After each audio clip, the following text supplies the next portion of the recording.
Ever wonder why some massive multi-million-dollar IT projects end up as spectacular failures, while others, well, they just smoothly transform entire businesses?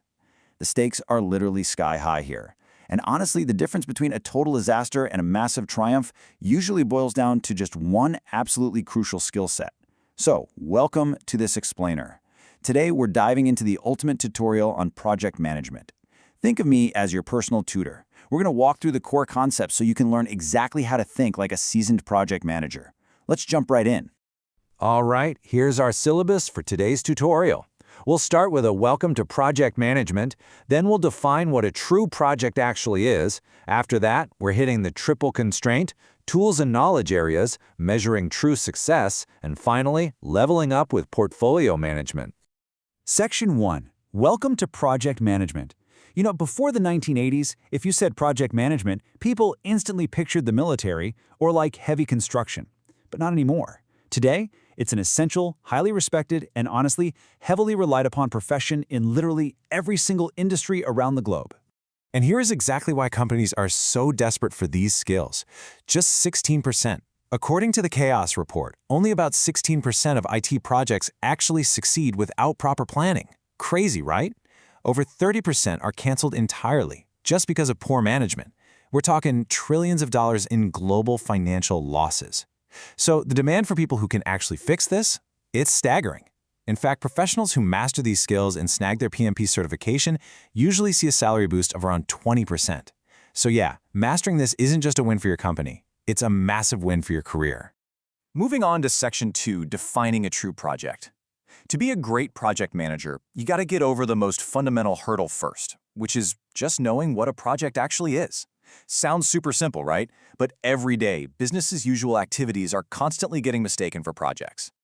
Okay, let's make this tutorial a bit interactive. I want to challenge your intuition for a second. Think about these three things: building a deck, mowing the lawn, and planning a wedding. Ask yourself, which of these are actually projects and which are, well, just chores? To get the real answer, we have to look at the Project Management Institute's official definition. They say a project is a temporary endeavor undertaken to accomplish a unique objective. Temporary just means it has a hard start and end date, and unique means it creates something specific and new. So building a deck and planning a wedding, those absolutely fit the bill. They are projects for sure. But mowing the lawn, not so much. See, mowing the lawn is what we call an operation. And honestly, mixing up projects and operations is probably the most common point of confusion in the corporate world. Projects are temporary, they produce something brand new, and they eventually end. Operations, though, they're ongoing. They're repetitive. They're what supports the day-to-day business. Think running payroll or answering customer support tickets. If you're doing it repetitively every week or every year, it's an operation, not a project. All right, Section 3, the triple constraint. Get ready, because we've officially reached the core aha moment of our tutorial. If you only remember one thing from today, make it this. We need to understand the fundamental limits that literally every single project on Earth has to deal with. Every project is locked into what's called the triple constraint: scope, time, and cost. Scope is the actual work you're doing. Time is, well, how long it's going to take. And cost is your budget. But what's truly fascinating here is how interactive this little triangle is. These constraints are completely tied together. You literally cannot change one without it rippling out and affecting the others. Being a project manager is basically just playing a constant daily balancing act with these 3 points. Let's walk through some real-world trade-offs so you can see how a manager actually thinks.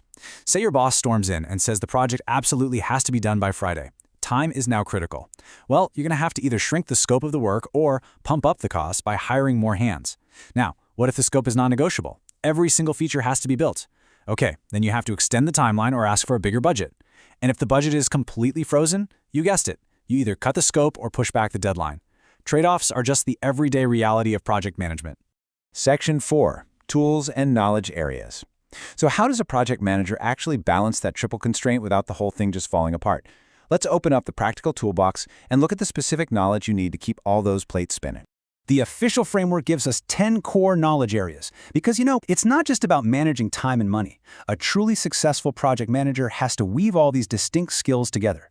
Yes, you manage scope, time, and cost, but you're also juggling quality, human resources, communications, risk, procurement, stakeholders, and finally, integration, which is basically the art of tying all those separate pieces together into one cohesive master plan.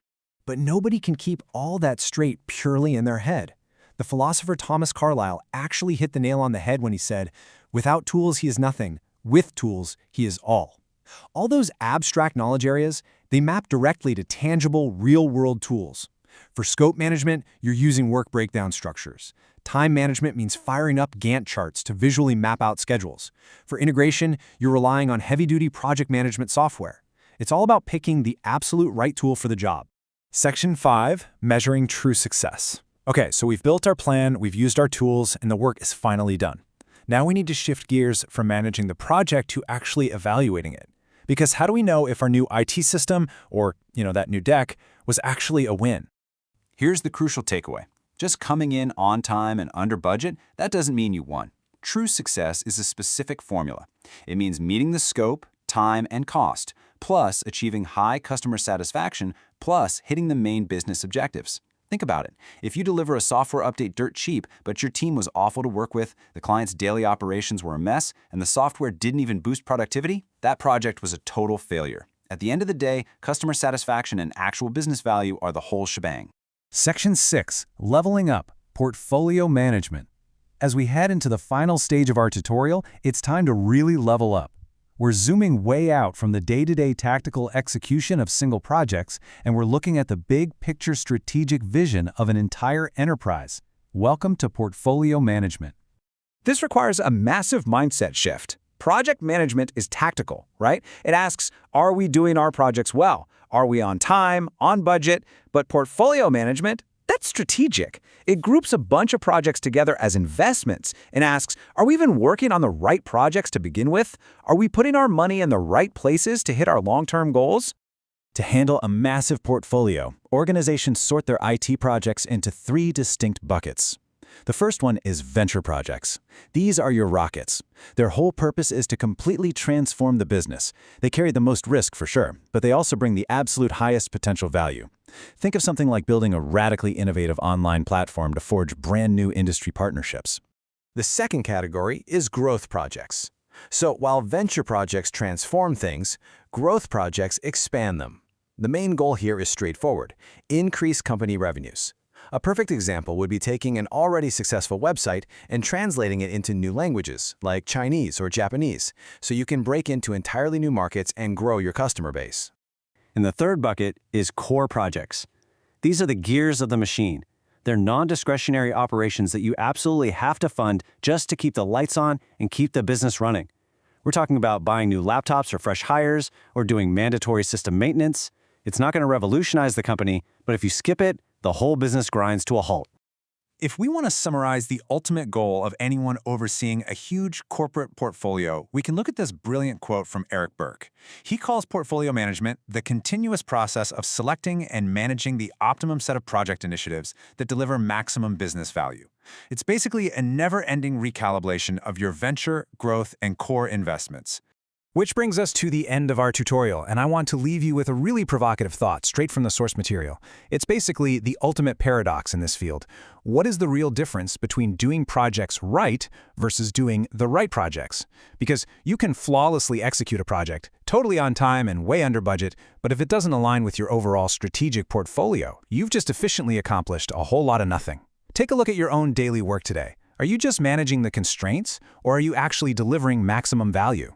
Thanks for joining me on this explainer, and keep learning.